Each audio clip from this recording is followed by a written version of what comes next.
Hi everyone, welcome back to my channel. Due to our current crisis, many are suffering physically and mentally. Here are some tips and essentials of ways to cope during this pandemic. WHEN is an acronym. It stands for What is Important Now. By focusing on something that is within your control will help to alleviate some anxiety, some fears, some worries. For example, this explains why so many people rush to grocery stores to buy items that they consider essential. By focusing on something that is within their control, help to ease some of their worries and stress that they have. There are so many things that we can't control when it comes to this pandemic. But if you can change your thought process, your perspective, and focus on things that are within your control, it will help to ease your worries, your fears, your anxiety, and help to elevate your mood.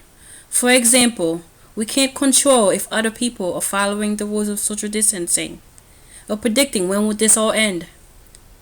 When we'll go back to work. Is quarantine really going to be over by the end of this month? When I go to the grocery stores, are there going to be food for my family? Are there going to be toilet paper? Thinking about all these things can bring a lot of anxiety, a lot of fears, a lot of worry, a lot of sadness. But if you could change your perspective, your thought process, and focus on things that are within your control, for example, knowing when to turn off the news, knowing when to limit your social media time. Everywhere you go, from Facebook, Instagram, Twitter, to the news, even the commercials, they mention quarantine, pandemic, coronavirus, the amount of people that are affected. All of that, hearing that 24/7 can be overwhelming. So knowing when to turn off and to take a break, to take a pause, and finding something fun to do in that time, such as self-care, taking a shower, shaving, pampering yourself, cooking, cleaning, spending time with your loved ones. It could be very isolating when you are physically, socially distancing yourself. Try not to emotionally distance yourself from your loved ones. So connect with other people. Find something distracting to do. Find a good movie. Find a good book. Find a good food to eat. Find something that brings you joy. And do it daily.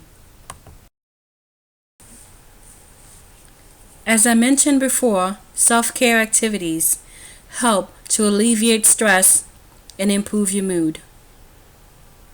For many, right now, being in quarantine and chill is an activity. Netflix and chill. A lot of people are using the apps TikTok or different ones.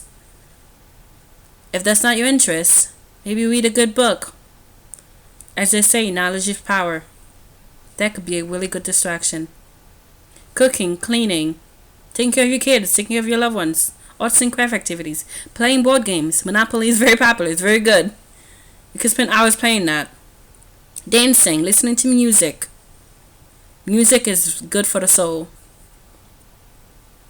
But find something while you're at home that can distract you, that brings you joy. Whatever that is for you. If it's prayer, reading the Bible, whatever it is, do that activity. Do it daily. In these times, you need some joy to balance the bad, to balance the sadness, to balance the worries, to balance the fears, to balance the feeling of overwhelmment. You need some joy. You need some happiness. You need something that you need light to balance darkness. So please, I encourage you to do some kind of self-care activity daily. Positive affirmations are used to reprogram your thought patterns and change the way you think and feel about things. Positive affirmations help to empower you. Here are provided 3 examples of positive affirmations that you can use during this pandemic that can help to ease some of your anxieties and fears. My favorite positive affirmations is, Mandy, you got this. Anytime that I'm feeling anxious, fearful, that I lack confidence, I will say to myself, Mandy, you got this. Over and over again, Mandy, you got this. For example, dealing with a newborn, taking care of a newborn at night. If you have a newborn, I'm sure you can relate. I will say to myself, Mandy, you got this. Going on job interviews, any new situation that can bring me anxiety, I will say to myself, Mandy, you got this. Labor and delivery, I said to myself repeatedly, Mandy, you got this. When I started this new journey of being a YouTuber, trust me, I am not a public speaker. I am not an eloquent speaker. I am not a social butterfly. But I said to myself, Mandy, you got this. And that helped to ease some of my anxiety. So please, I encourage you to find a positive affirmation that you believe in that will help you. Relaxation techniques, deep breathing exercises, meditation are good at helping to relieve anxiety and improving your mood. My favorite place to relax or to meditate is the sauna room. I could spend hours in there. It's my place to woosah. It's my calm. I would go before work and come out feeling refreshed and ready to tackle the day. If you're not familiar with knowing how to meditate or relaxing activities or deep breathing exercises, there are apps out there that you can use. For example, Headspace. But just 10 minutes daily of some kind of relaxation activity will help you to relax you, take away some of the anxiety, some of the tenseness that we have in our bodies, some of the worries that you feel.